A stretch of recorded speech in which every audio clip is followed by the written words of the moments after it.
माध्य बना दो इस रथ का, और भगवान जहां ले चलेंगे भगवान को अपने सिर में बोझ मत उठाओ कि ये काम मैंने करना है। अरे हमको तो भगवान माध्यम बना देता है, करने वाले तो परमात्मा है।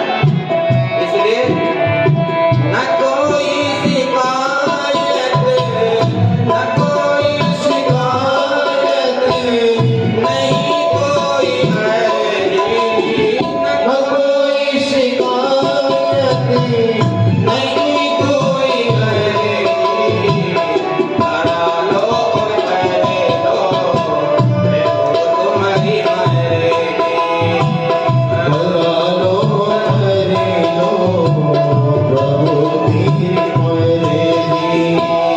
सहाओगे जो कुछ उसी से सहूंगा, जहाँ ले चलोगे वहीं मैं रहूंगा, जहाँ ले चलोगे वहीं मैं रहूंगा।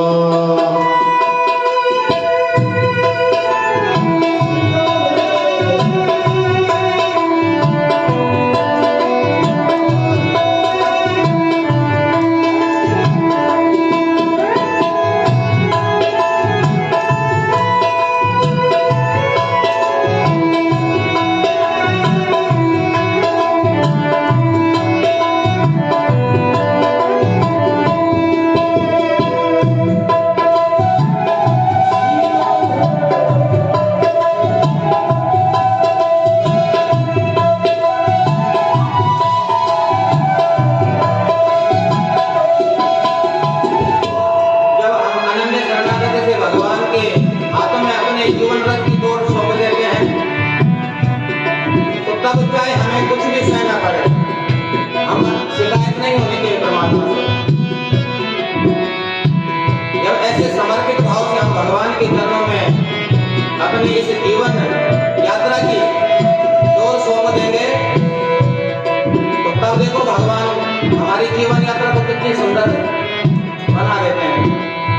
जीवन समर्पित चरण में तुम्हारे, जीवन समर्पित चरण में तुम्हारे, तुम्हें मेरे सर्वस्व है वो प्राण प्यारे, तुम्हें मेरे सर्वस्व है वो प्राण प्यारे, तुम्हें छोड़ कर और तुम्हें छोड़ कर और किसे को कहूँगा, जहाँ ले चलोगे वहीं मैं चलूँगा, जहाँ ले चलोगे वहीं मैं चलूँगा।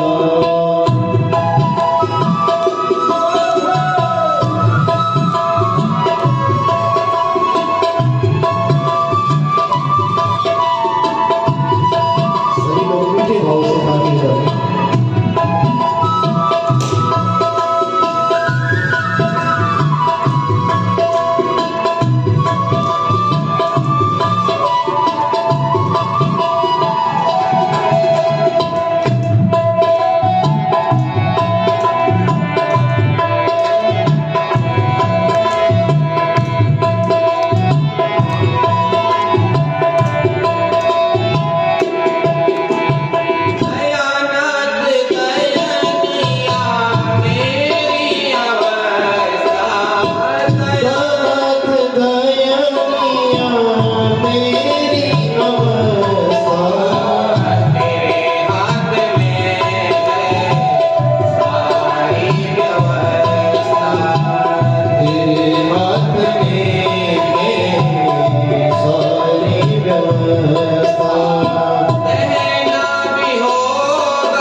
जो है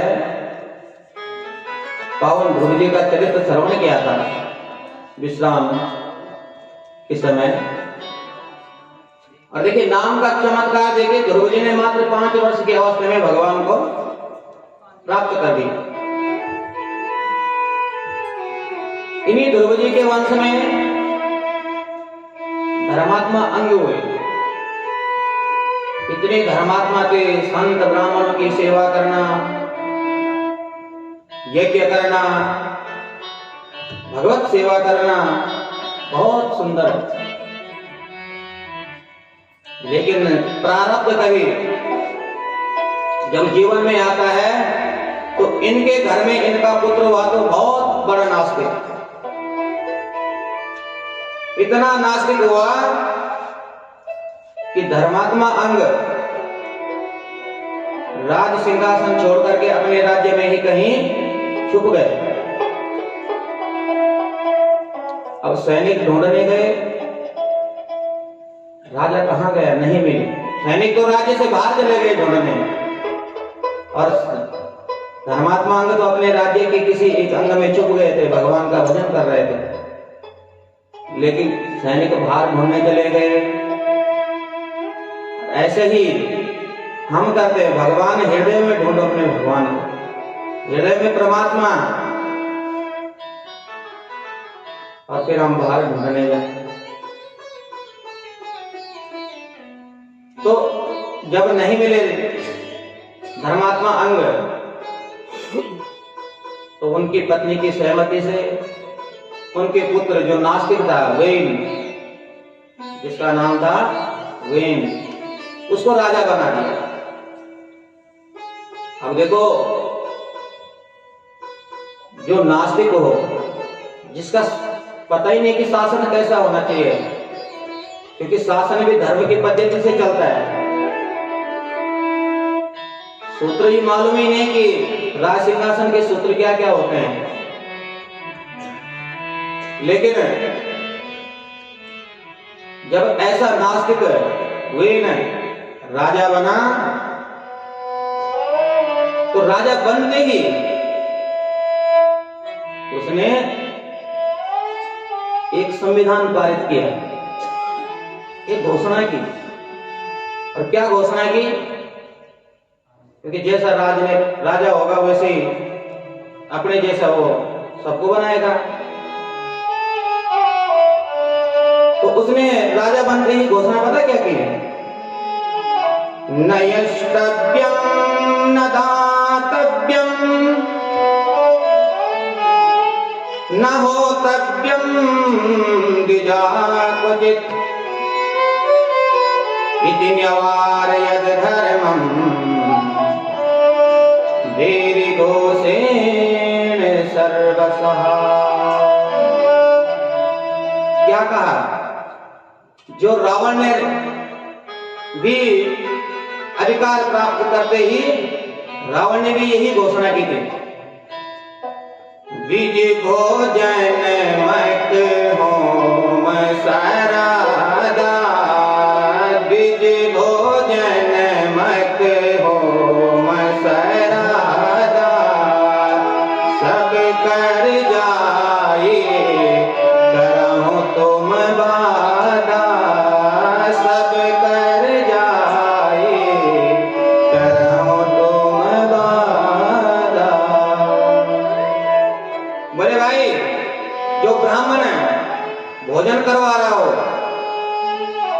जो यज्ञ कर रहा हो, अपने पितरों का श्राद्ध कर रहा हो, बोले तुम वहीं जाओ, वहीं बाधा डालो। और यही इस वेन ने किया। न यष्टव्यम, कोई यज्ञ नहीं करेगा, न दातव्यम, कोई दान भी नहीं करेगा, न होतव्यम द्विजा क्वचित्, कोई ब्राह्मणों की सेवा भी नहीं करेगा, ब्राह्मण भोजन भी नहीं करवाएगा।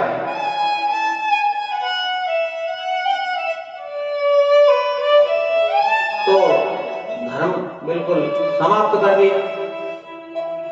इसने कहा भाई अगर तुम्हें यज्ञ करना जरूरी है तो इंद्राय स्वाहा की जगह वेनाय स्वाहा, मेरे नाम का यज्ञ करो। आज जब इसने ऐसी घोषणा की तो संत ब्राह्मणों ने समझाया उसे, वेन को समझाया कि राजन ऐसा नहीं होता है। अरे अगर ऐसा राजा अगर सिंहासन पर बैठा है और जिसने ये घोषणा कर दी हो तो ये संसार नहीं चलेगा ऐसे।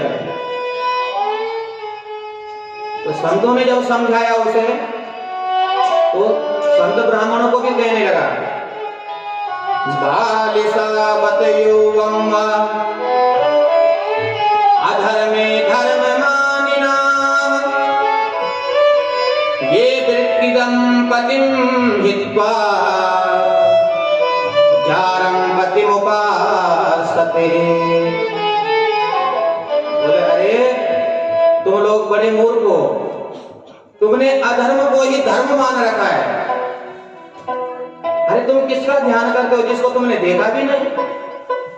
अरे मैं तुम्हारा राजा हूं और राजा देवता के समान होता है, ये बात ठीक है, लेकिन उसके अंदर गुण भी तो हो, ऐसे धर्म भी तो हो उसके जीवन में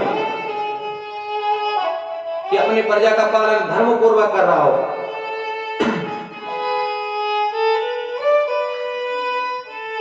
तब संतों को क्रोध आया। तो संतों को जब क्रोध आया तो संतों ने घोषणा की, देखो ब्राह्मणों के कोप से, संत ब्राह्मणों के कोप से कोई बच नहीं सकता है। उनके पास कोई अस्त्र नहीं होता है, उनके पास तो तप रूपी अस्त्र है।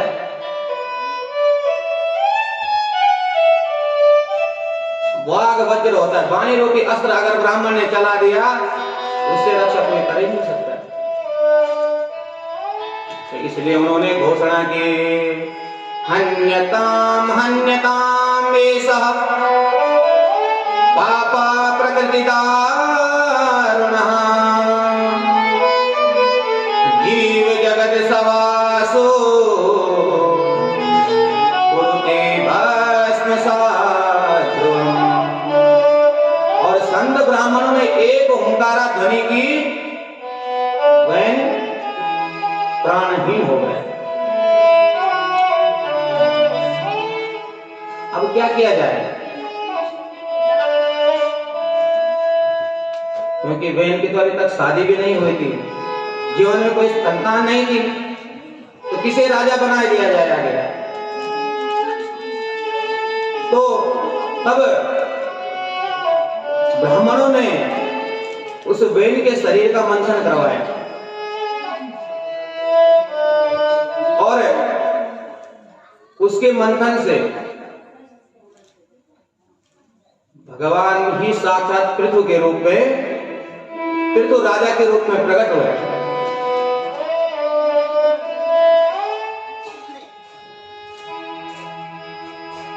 और तब पृथु को ही राजा बनाया।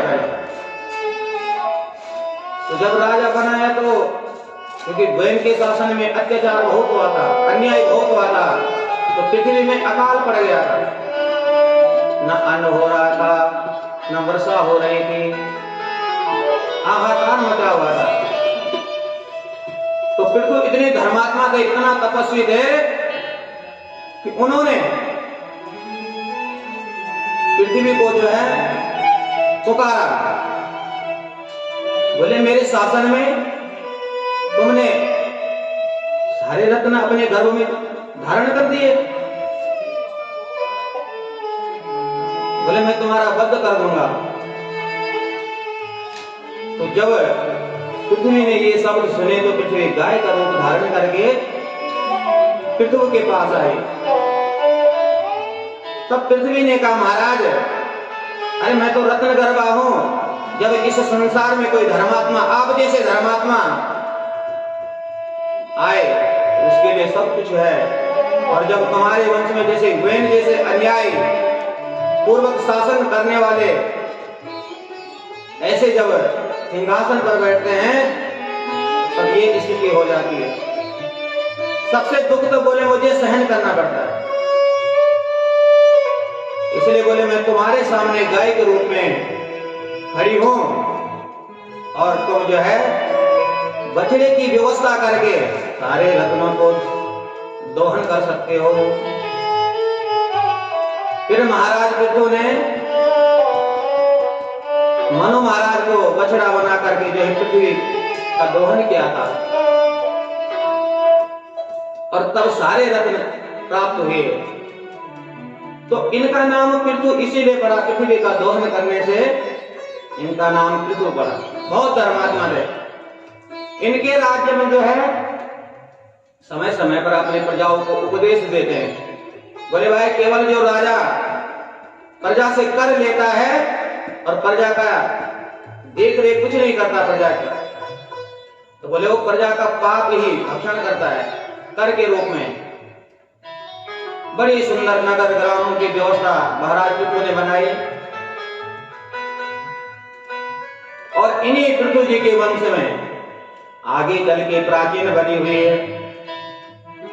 ये भी बहुत धर्मात्मा थे, लेकिन एक गलती क्या करते थे, यज्ञ तो बहुत करते थे, लेकिन प्रत्येक यज्ञ में पशुओं की बलि दिया करते थे, जो कि उचित नहीं है। तो नारद जी ने जब ये चीज देखी तो नारद जी ने सोचा कि भाई राजा बहुत बड़ा धर्मात्मा है, यज्ञ करता है, लेकिन ये किस वजह से ऐसा कर रहा है, हर यज्ञ में पशु की बलि दे रहा है। तो नारद जी ने उनका मार्गदर्शन किया और पृथु के ये प्राचीन वरी के पास में गए। प्राचीन वरी ने नारद जी का पूजन इत्यादि किया, और तब नारद जी ने पूछा कि भाई तुम ऐसा क्यों करते हो? बोले महाराज ये तो विधान बताया है, मैं तो इसलिए करता हूँ। बोले ये उचित नहीं है। अरे ये विधान जो है इसलिए नहीं था, ये तो हिंसा पर रोक लगाने के लिए बनाया गया था, लेकिन तुमने उसको प्रमाण पत्र बना के हर यज्ञ में पशु बलि शुरू कर दी। बोले जरा ऊपर उठा करके देखो नजर, और जैसे पृथु ने नजर उठाई तो जितने पशुओं का बलिदान कर चुका था वो उसे घूर कर देख रहे। प्राचीन वरी घबरा गए, बोले ये क्या देख रहे हैं मुझे इस प्रकार? बोले वो तो इंतजार करें कब तुम आओ और हमने तुमसे हिसाब किताब बराबर करें। घबरा गए तो तब नारद जी ने पुरंजनोपाख्यान सुनाया। बोले राजा सुनो, एक कहानी सुनाता हूं मैं तुम्हें। अब कहानी तो मैं बहुत लंबी सुनाना चाहता हूं, लेकिन समय जब मैं देख रहा हूं तो बोले राजन दो मित्र थे,